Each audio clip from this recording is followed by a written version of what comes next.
கடகராசி, ஆயில்ய நட்சத்திரம், மகர லக்னம். சூரிய தசையில சனி புத்தி நடந்துட்டு இருக்குது. ஸோ ரொம்ப சஃபரா இருக்கு. அதான் உங்களோட கேள்வி.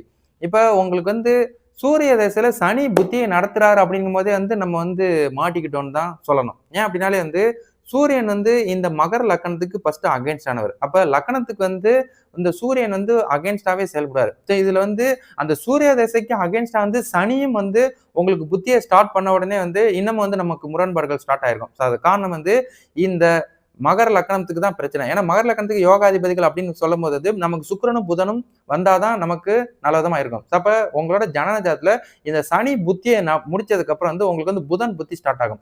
புதன் புத்தி ஸ்டார்ட் ஆகும்போது தான் இப்போ உள்ள வாழ்க்கை தரம் உங்களுக்கு டோட்டலா அப்டேட் ஆகக்கூடிய விஷயத்தை இந்த புதன் உங்களுக்கு ஏற்படுத்தாரு. ஸோ அசிசல் கடகராசிக்கு டைமிங் சுமார் ரகம் தான். ஸோ இதுல இன்னைக்கு டேட்டுக்கு ராசியில சூரியன் இருக்கிற ஒரு காரணத்தினால சில வாய்ப்புகளை உங்களுக்கு ஏற்படுத்துவார். ஸோ அது ஒரு பாசிட்டிவ். அவர் கோச்சார ராசி பலன்ல.